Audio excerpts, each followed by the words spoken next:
स्वतंत्र विचरण करना चाहता है, जंगल में स्वतंत्र आनंद लेना चाहता है, तो आपको इस बात का मैं भान दिलाना चाहता हूं कि जैसे एक हाथी जंगल में आनंद लेना चाहता है, वैसे ही हमारा मन रूपी हाथी भी गृहस्थी रूपी जंगल में आनंद लेना चाहता है। ये हमारा मन रूपी हाथी भी गृहस्थी रूपी जंगल में आनंद ले रहा है। बोलो, ले रहा है कि नहीं? आप कहोगे स्वामी जी जंगल में तो बड़े बड़े वृक्ष होते हैं, जंगल में तो बड़े बड़े पहाड़ होते हैं, लेकिन गृहस्थी रूपी जंगल में पहाड़ वृक्ष कहाँ हैं?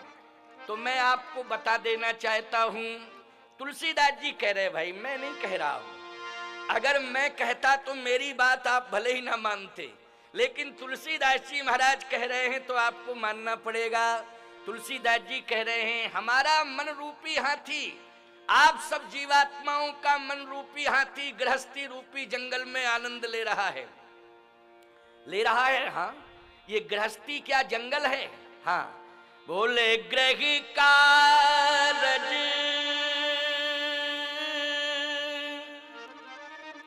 नाना जंजाला,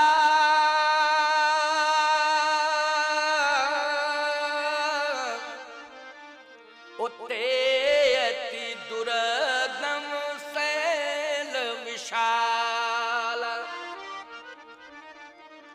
बोलो, गृहस्थी रूपी जंगल में समस्याओं के बड़े बड़े पहाड़ तुम्हारे सामने हैं कि नहीं?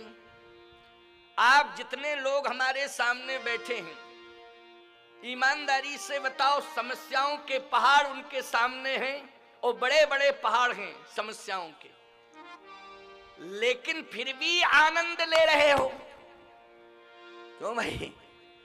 समस्याओं के पहाड़ दिखाई दे रहे हैं, झंझावात दिखाई दे रहे हैं, लेकिन ऐ संसार के मूढ़ प्राणियों, फिर भी तुम उसी में आनंद ले रहे हो। अच्छा, एक बात बताओ, समस्याओं के पहाड़ों के मध्य में रह करके तुम आनंद ले रहे हो, गृहस्थी रूपी जंगल में भ्रमण करके तुम आनंद ले रहे हो।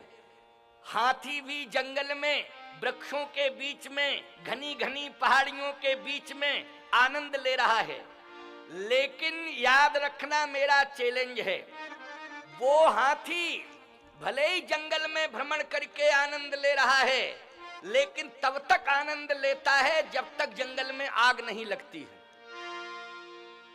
और जिस दिन जंगल में आग लग जाती है, बोलो हाथी क्या उस जंगल में रहना पसंद करता है? नहीं करता है पसंद। आपने भी कह दिया नहीं करता है पसंद। हाथी जंगल की आग को देख करके प्राण बचा के भागता है। वो कभी पूरब की ओर भागता है तो पूरब में आग दिखाई देती, कभी पश्चिम में भागता है तो पश्चिम में आग दिखाई देती है, कभी उत्तर में भागता है तो उत्तर में आग दिखाई देती, कभी दक्षिण की ओर जाता है तो दक्षिण में आग दिखाई दे रही। चारों तरफ उसे आग ही आग दिखाई दे रही है। इसका मतलब है, सीधी सी बात, इसका मतलब है कि हाथी को निकलने के लिए अब कोई रास्ता नहीं मिल रहा है, कोई रास्ता नहीं मिल रहा है। अब वो हाथी जिस जंगल में रहकर के आनंद प्राप्त कर रहा था, उसी जंगल में हाथी रो रहा है और कहता है, प्रभु यदि आपकी कृपा होगी तो मैं बच पाऊंगा, और यदि आपकी कृपा नहीं होगी तो मैं अग्नि में झुलस जाऊंगा, अग्नि में मर जाऊंगा, अग्नि में ही मेरे प्राणांत हो जाएंगे। यदि आप बचाना चाहते हो तो मुझे बचा लो। भगवान कहते हैं कि तू बचेगा कैसे हाथी?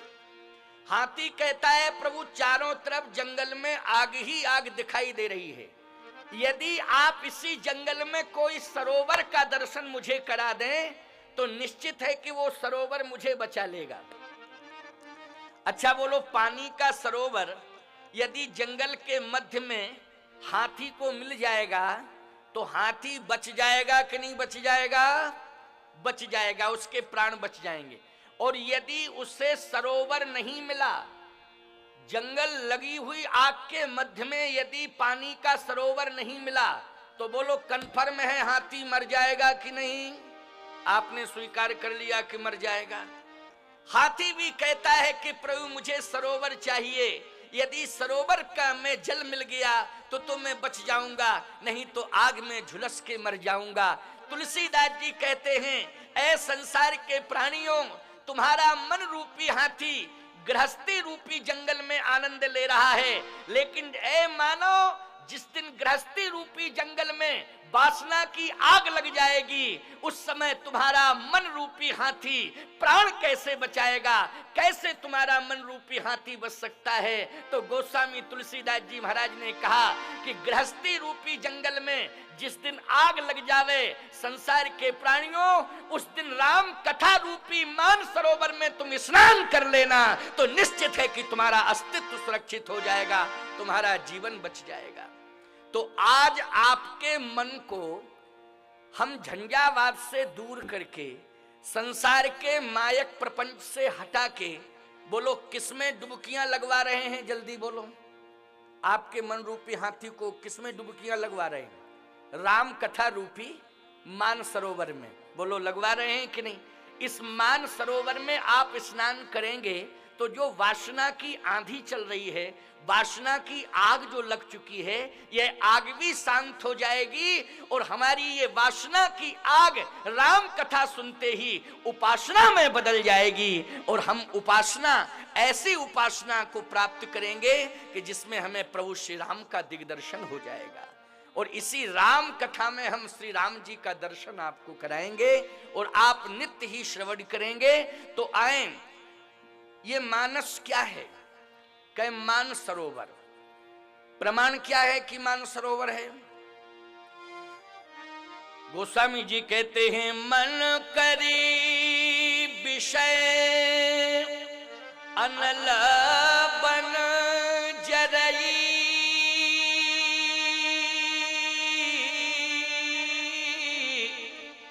ओहो ये सुखी जो यही सर परई, हो ये सुखी जो यही सर परई। जब तक इस मानस रूपी मान सरोवर में आप डुबकियां नहीं लगाओगे, स्नान नहीं करोगे, तब तक आपका कल्याण नहीं हो सकता है। तब तक किसी जिज्ञासु ने कहा कि एक मान सरोवर तिब्बत में है, वो कैसा मान सरोवर? तिब्बत में जो मान सरोवर है, जो एक तालाब के रूप में प्रवाहित हो रहा है। अच्छा, आप लोग तिब्बत वाले मान सरोवर में स्नान करने के लिए गए होंगे, इतनी संख्या में लोग बैठे शायद नहीं गए होंगे, लेकिन कुछ तो गए होंगे। अच्छा, थोड़ा सा हाथ उठा के समर्थन करो, बताओ स्पष्ट रूप से कि तिब्बत वाले मान सरोवर में स्नान करने का सौभाग्य कितने लोगों को मिला? अगर मिला हो तो हाथ उठाना, और नहीं मिला हो तो झूठा हाथ मत उठाना, नहीं हाथ ही गड़बड़ हो जाएगा।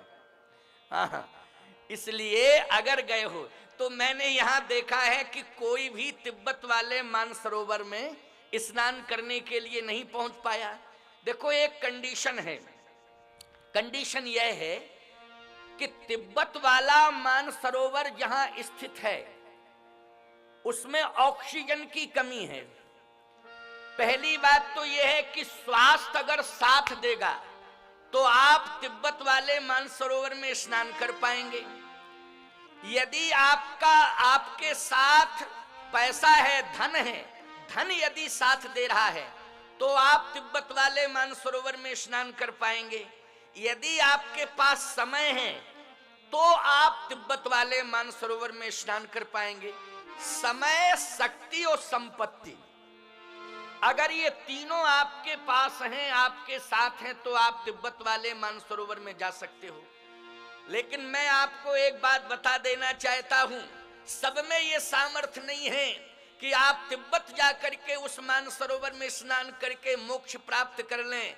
लेकिन धन्य है हमारे महामंडलेश्वर स्वामी श्री कनक बिहारी दास जी महाराज, जिन्होंने इस दिव्य गंज बासौदा तहसील के मध्य क्षेत्र में एक ऐसा यज्ञ रूपी मान सरोवर स्थापित कर दिया है कि इस यज्ञ रूपी मान सरोवर में, राम कथा रूपी मान सरोवर में प्रत्येक प्राणी समय निकाल करके आ सकता है और स्नान करके मोक्ष को प्राप्त कर सकता है। ऐसा ये दिव्य मानसरोवर आज प्रवाहित हो रहा है।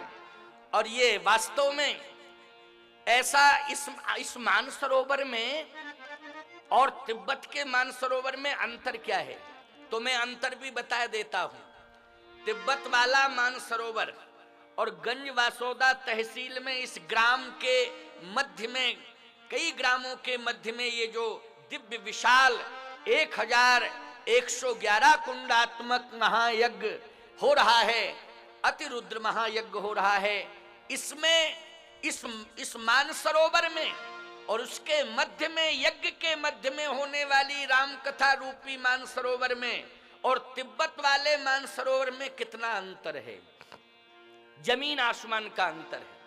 इस अंतर का भी मैं स्पष्टीकरण किए देता हूं और आप सुनकर के आश्चर्यचकित हो जाएंगे।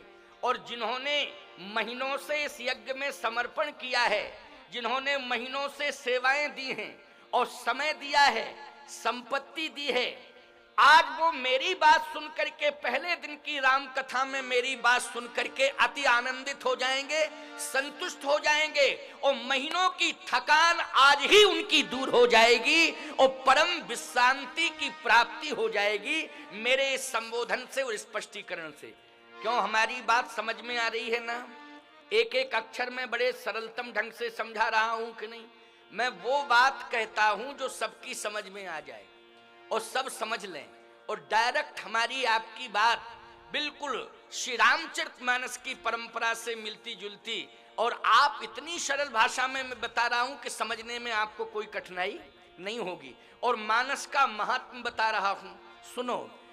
ये जो आप इस राम कथा रूपी मानसरोवर जो अतिरुद्र महायज्ञ के मध्य में प्रवाहित हो रहा है और जो कैलाश की तलहटी में मानसरोवर के रूप में प्रवाहित हो रहा है, इस मानसरोवर में उस मानसरोवर में क्या अंतर है?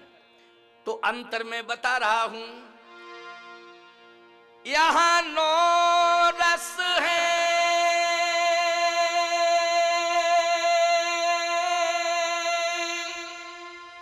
रस एक वहां, समझ गए हो ना? यहां 9 रस है, यहां 9 प्रकार का रस प्रवाहित हो रहा है। अतिरुद्र महायज्ञ में राम कथा के मध्य में 9 प्रकार का रस प्रवाहित हो रहा है कि नहीं? और जो कैलाश की तलहटी में तिब्बत में मानसरोवर है, उसमें एक रस जल प्रवाहित हो रहा है, उसमें एक रस जल है और इसमें 9 प्रकार का रस है। बोलो है कि नहीं? एक रस में और 9 रस में अंतर है कि नहीं? ये 9 रस है। यहां 9 रस है, रस एक वहां, यहां संत की वाणी है, पानी नहीं। ये वाणी किसकी प्रवाहित हो रही है? बोलो, संत की। यहां संत की वाणी है, पानी नहीं। उसमें एक रस पानी है, प्रवाहित हो रहा है, और यहां अविरल वाणी प्रवाहित हो रही है, संत की वाणी प्रवाहित हो रही है। ये रामचरितमानस तो संत वाणी का ही ग्रंथ है। और आज मैं श्रीमद् गोस्वामी तुलसीदास जी महाराज का यह दिव्य ग्रंथ श्री रामचरितमानस, जिसकी सेवा करने का सौभाग्य इस शरीर को मिला है, मैं कामदगिरि प्रदक्षिणा प्रमुख द्वार चित्रकूट धाम, जहां आप परिक्रमा करने जाते हैं श्री कामदगिरि भगवान की, कामद भय गिरि राम प्रसादा अवलोकत अपहरत विषादा, उसी पीठ का मैं पीठाधीश्वर हूं। और आज श्री कामदगिरि भगवान ने यहां मुझे भेज दिया गंजवासौदा के इस मध्य यज्ञ क्षेत्र में।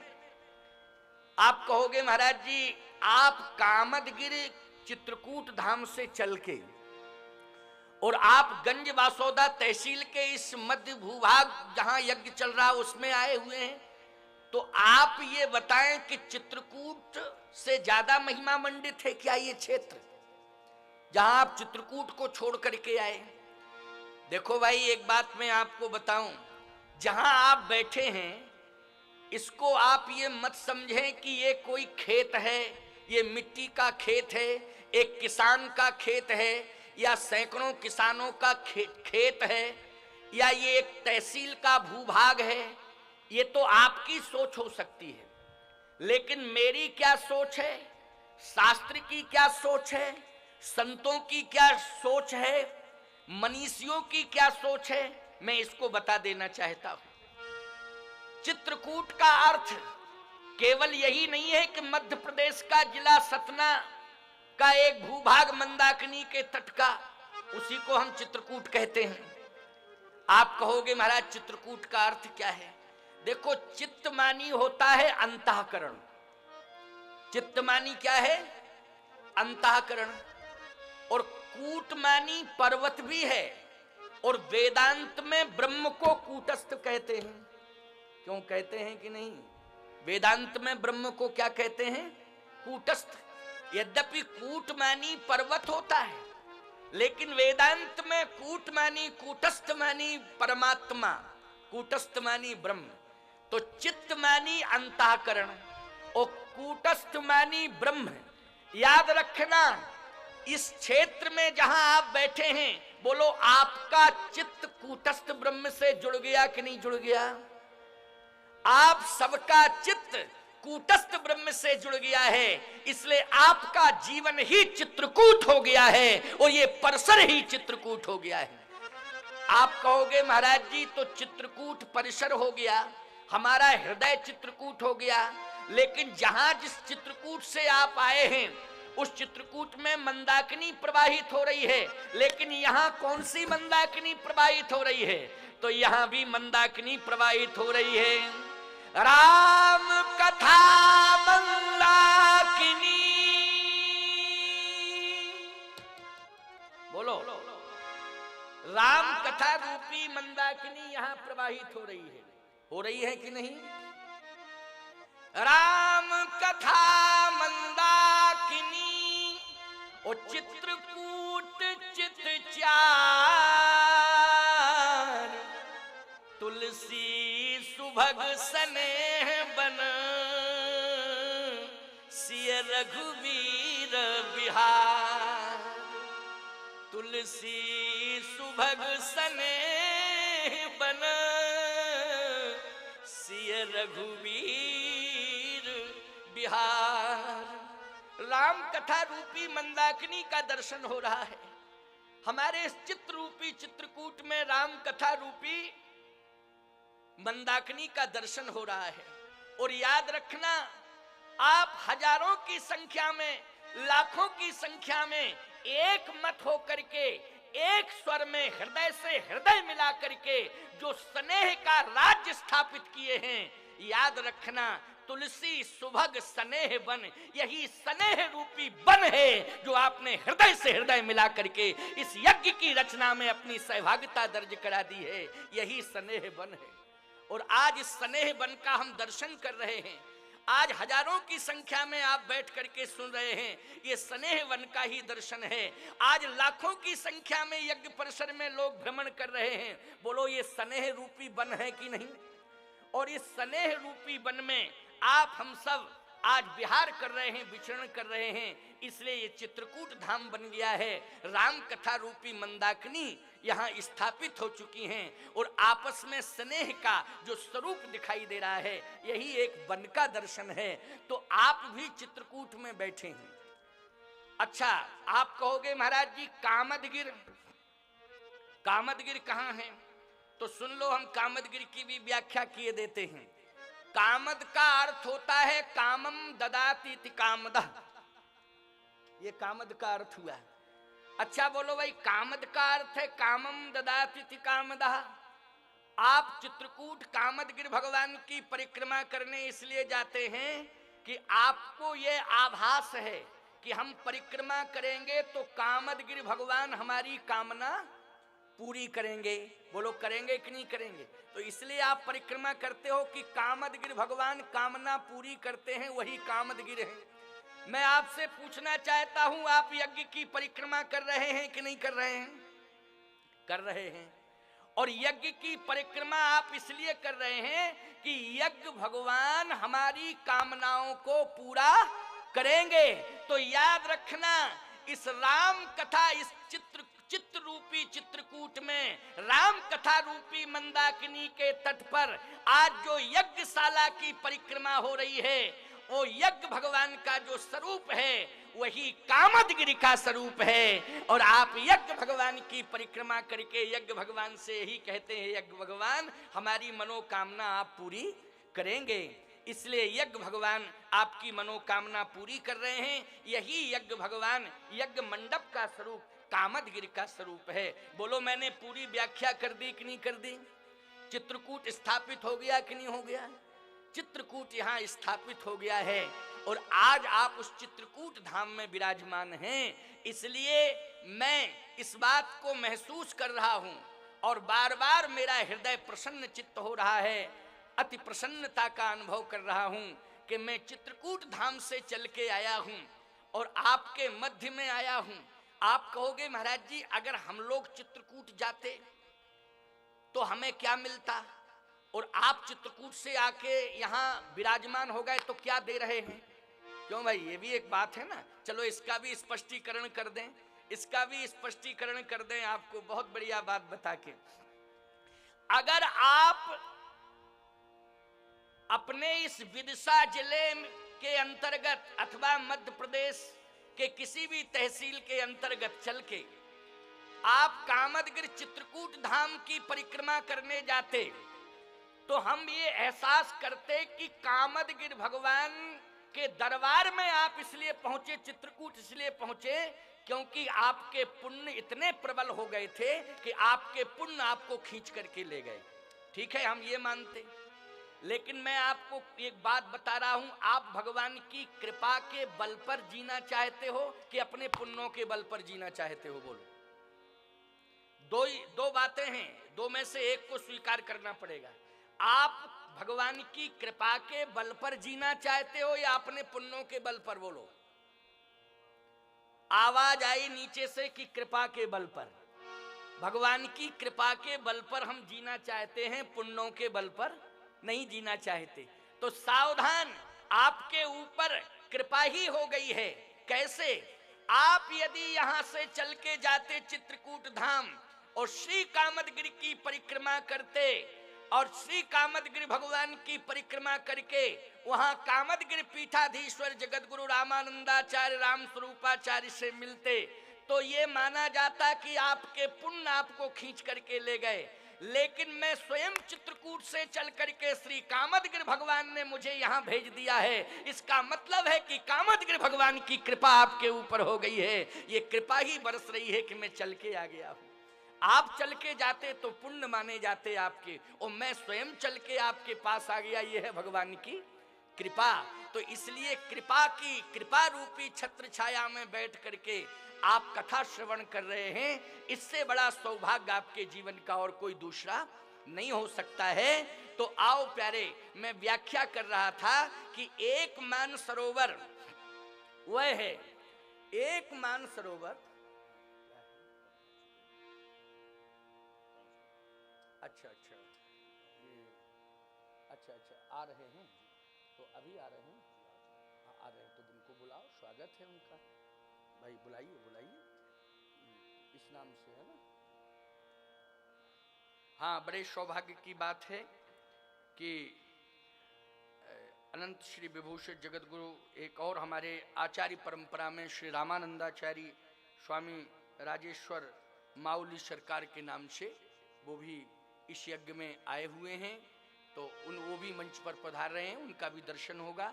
देखो, ये तो साधु समाज का महाअधिवेशन है, ये यज्ञ है, और यज्ञ के साथ साथ भारत साधु समाज का महाअधिवेशन। इसमें तो प्रतिदिन ही कोई ना कोई संत विद्वान महापुरुष पधारेंगे ही, और आप सबको कथा के मध्य में ही उन सबका दर्शन होगा, और उस दर्शन से आप लाभान्वित होते रहेंगे, आनंदित होते रहेंगे, प्रमुदित होते रहेंगे। तो उनका भी दर्शन होगा, और इसी कथा के मध्य में उनका स्वागत है, वो पधारें। और मैं ये जानना चाहता हूँ कि ये कार्यक्रम का निर्धारित समय विश्राम का मेरी समझ में 6 बजे तक का है। हाँ, तो अभी 15 मिनट शेष हैं, तो आइए 15 मिनट की एक झांकी में आपको और सुना दूं। कल से मैं थोड़ा जल्दी आ जाऊंगा और पर्याप्त आपको कथा सुनने को मिलेगी। आज तो मैं प्रथम दिन में मानस का महात्म वर्णित कर रहा हूँ। क्या वर्णित कर रहा हूँ? मानस का महात्म वर्णित कर रहा हूँ। और इस मानस की महिमा, मानस के महात्म को सुन करके आप अपने जीवन का कल्याण करें। तो मैं चर्चा कर रहा था कि एक मानसरोवर, आइए ध्यान को थोड़ा केंद्रित करें, ध्यानाकर्षित करें, इसके बाद फिर मैं अपनी बात को अग्रसित करूंगा। तो आए, मानसरोवर, एक मानसरोवर वह है जो तिब्बत के भूखंड में स्थित है, और दूसरा मानसरोवर यह है जो आज यज्ञ के मध्य में श्री राम कथा के रूप में यह मानसरोवर स्थित है। तो इसमें उसमें अंतर क्या है? कहे इसमें उसमें अंतर है। हमारी तरफ देखना, देखो मन को इधर मेरी तरफ लाओ, फिर जो भी संत महापुरुष आएंगे उनका दर्शन होगा, सारी बातें। लेकिन आए एक 10 मिनट की बात, 10-12 मिनट की बात, 15 मिनट की बात, इसके बाद में फिर वाणी को मैं विश्राम ही दूंगा। और आप देख रहे हैं कि 5:48 हुए हैं और अभी 10 मिनट हमारी घड़ी में शेष हैं। इसके बाद ही मैं वाणी को विश्रामित करूंगा। तो आए 9 रस, किसमें है 9 रस? ये रामचरितमानस रूपी मानसरोवर में 9 प्रकार का रस है। और तिब्बत के भूखंड में स्थित जो मानसरोवर है उसमें सदा एक रस जल प्रवाहित रहता है। तो गोस्वामी तुलसीदास जी कहते हैं, यहाँ 9 रस है, रस एक वहाँ, यह पानी है संत की पानी नहीं, तन का मल धोया करो जो कहीं,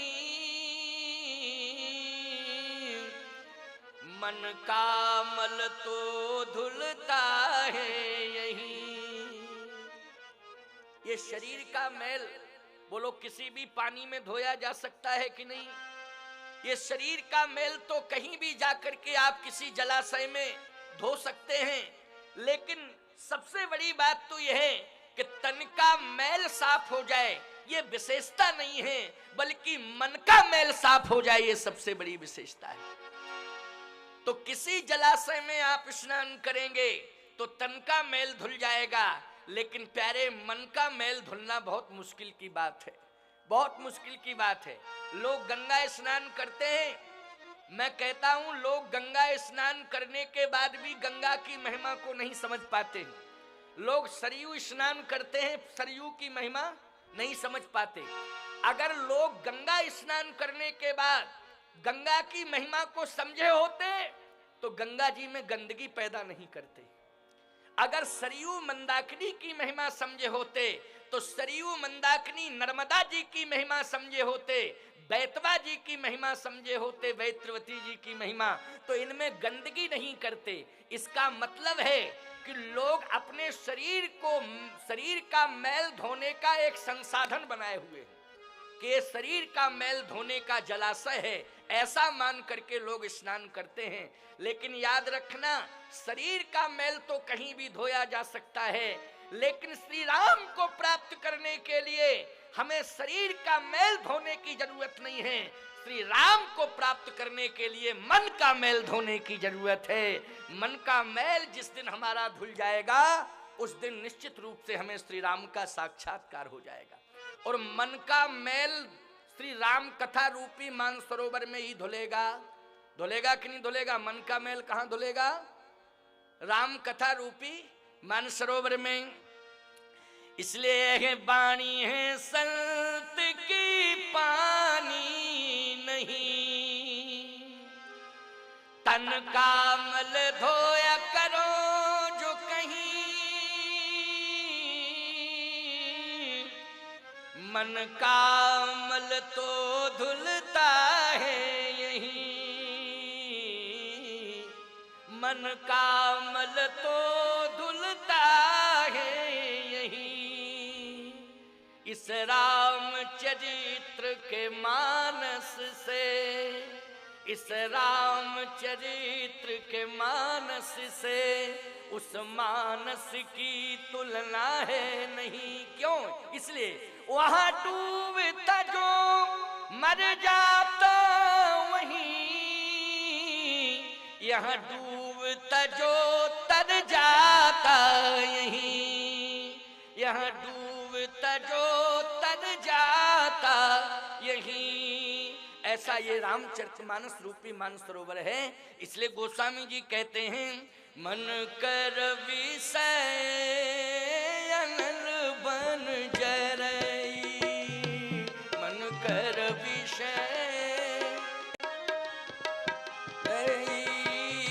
होए सुखी जो यही सर पर, होए सुखी जो यही सर पर, होए सुखी जो यही सर पर, होए सुखी जो यही सर पर। रामचरित मानस यही नाम, रामचरित मानस यही नाम, रामचरित मानस यही नाम, रामचरित मानस यही नाम। सुनत श्रवण पाइए विश्राम, सुनत श्रवण पाइए विश्राम, सुनत श्रवण पाइए विश्राम, सुनत श्रवण पाइए विश्राम। बोले सच्चिदानंद भगवान की जय, श्री सीताराम जी महाराज की जय। ऐसा ये श्री रामचरितमानस है कि सुनत श्रवण पाइए विश्रामा।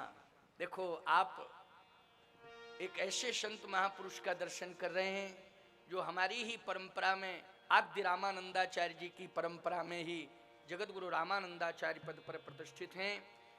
और इस तरह से हमारे इस यज्ञ में, ये अतिरुद्र महायज्ञ में 1111 कुंडात्मक अतिरुद्र महायज्ञ में प्रतिदिन महापुरुषों का पदार्पण, संत विद्वानों का पदार्पण, मनीषियों का पदार्पण और बड़े बड़े भक्त श्रद्धालुओं का पदार्पण होता रहेगा।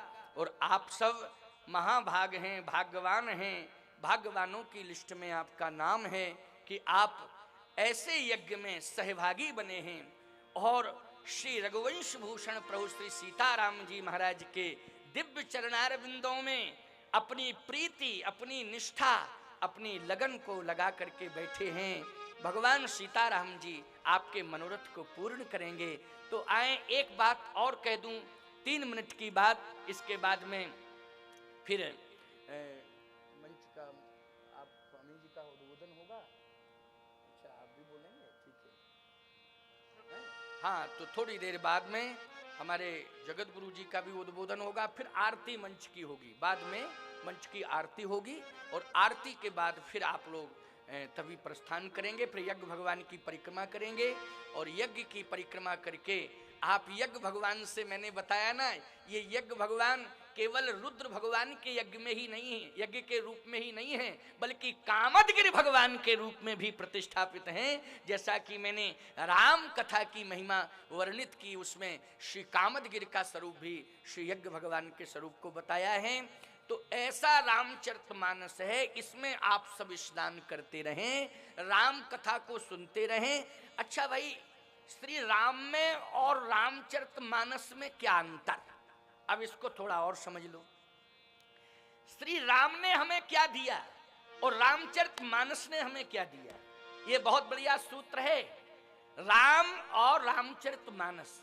तो यदि आपसे कोई प्रश्न करे तो चैलेंज के साथ कह देना और कहना, जगत गुरु रामानंदाचार्य स्वामी राम स्वरूपाचार्य कामदगिरि पीठाधीश्वर जी ने हमको सनातन धर्म के मंच से यह बताया था, अतिरुद्र महायज्ञ में यह बताया था कि राम में और रामचरितमानस में क्या अंतर है। देखो, राम जी को आप देखने का प्रयास कर रहे हैं, नंबर एक, और रामचरितमानस को आप देख रहे हैं।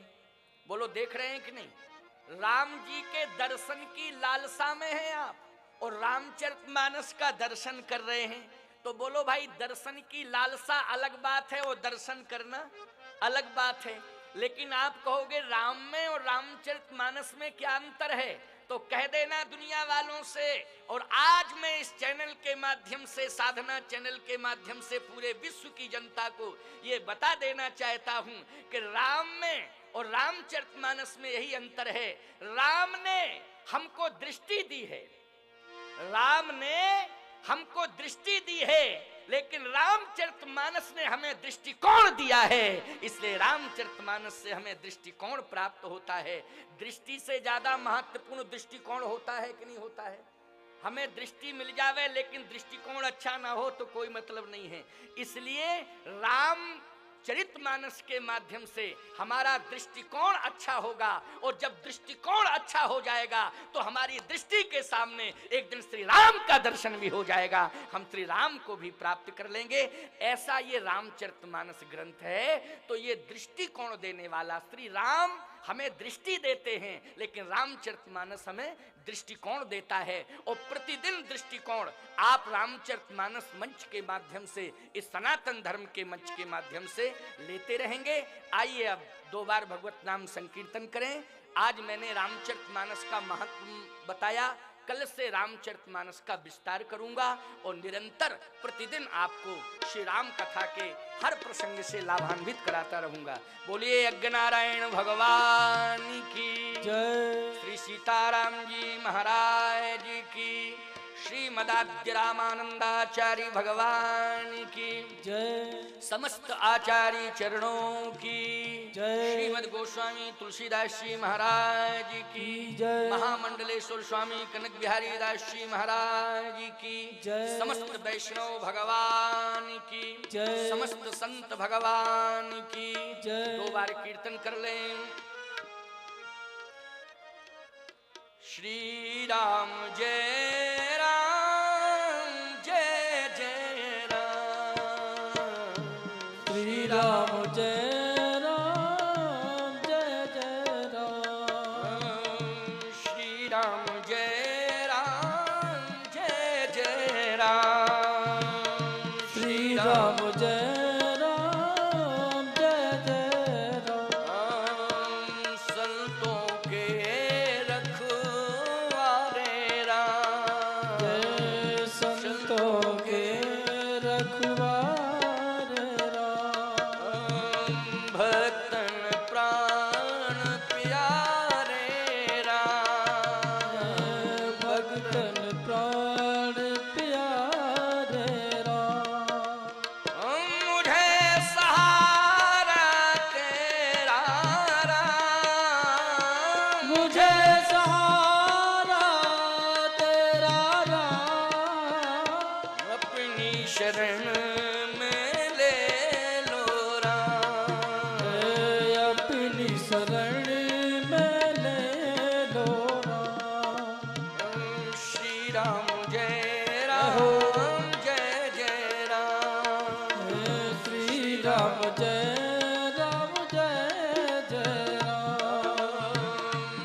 राम